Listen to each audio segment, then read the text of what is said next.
We open on G.I. Joe playing with a new toy, so undoubtedly Cobra will be lurking nearby because Cobra inevitably comes running to these things like a dog to a can opener. The toy in question is a space shuttle, which I guess belongs to the Army? Or I was never exactly clear which department actually controlled G.I. Joe, come to think of it.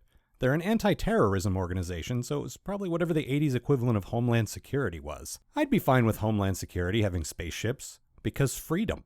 Naturally, Cobra shows up to ruin things, I feel like I just covered this, and they do so by shooting a bunch of ropes into the air that magically weave themselves into a net that catches the ascending rocket. But apparently the Joes were prepared for this because a little door in the rocket opens up and Yo Joe!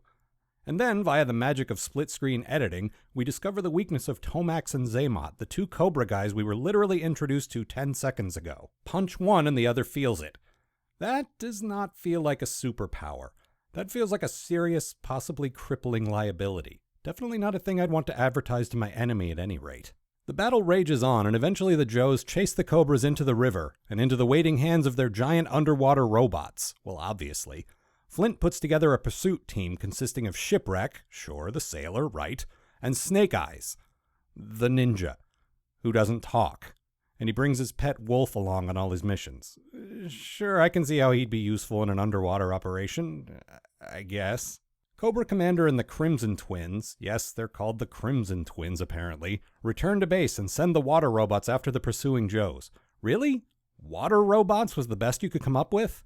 Well, I mean, I guess they never had a toy, so why bother, right? The water robots suck in a bunch of the underwater plane things through their creepy eye drains, then fire them back out of the water where they explode on impact with the shore. Thankfully, everyone parachutes out in time because all submersible vehicles come equipped with parachutes. Safety first! Meanwhile, Flint and Lady J can't figure out that Destro opened a giant-ass door in the side of a building and flew his plane into it, because they're apparently not the sharpest tacks in the G.I. Joe junk drawer. Exposition time! My scheme was even more brilliant than usual.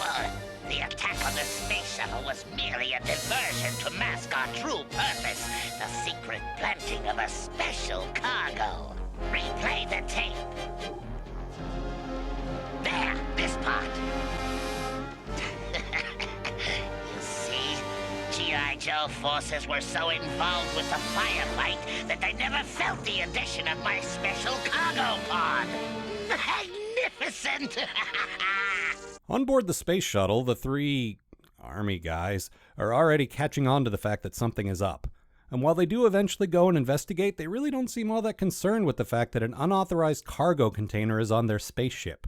Nor do they notice that one of them is actually Zartan in disguise. Nor do they notice the three dreadnoughts he's hiding in the compartment that they don't even bother investigating. I'm pretty sure the Joes sent their stupidest guys into space like the B-Arc from Hitchhiker's Guide to the Galaxy. Team Spaceman opens the container that they do decide warrants their attention, and out wander, some kind of cuddly alien something or other. Several of them. Now, I mean, I might personally react with something like awe, or maybe even panic that our spaceship has unidentified aliens in it, but Scarlet just hugs one because she's a girl and girls like to hug stuff. Fortunately, like all gifts, these things come with a card. These adorable creatures are called Fatal Fluffies. I'm sure you will enjoy their deadly secret.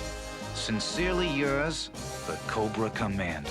So many questions. I suppose first I'll go with why didn't he read what was actually written on the card? The rest can wait. So Zartan unmasks and blows a whistle, and the 3 or 4 cute little creatures suddenly turn into like 30 giant fire-breathing minotaurs. And if you follow me on Twitter, you now understand the origin of this tweet.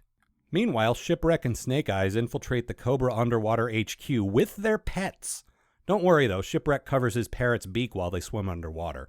They see some kind of secret subway system and decide to investigate. Try not to attract attention.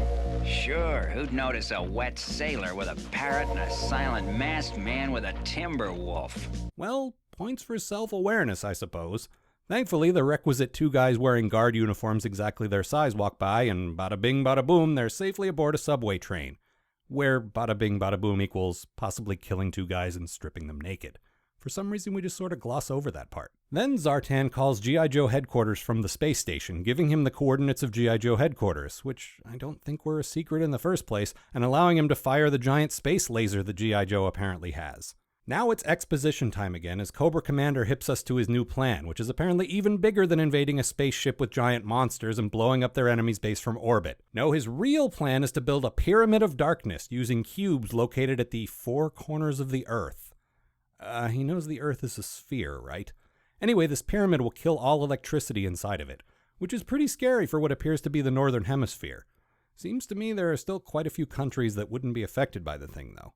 Back in the underwater subway thing, Shipwreck and Snake Eyes are blocked from further snooping by some kind of duck robot, who summons jail bars and buzzsaws in the floor. Is this the end of Beardo and Mask Face? Find out next time!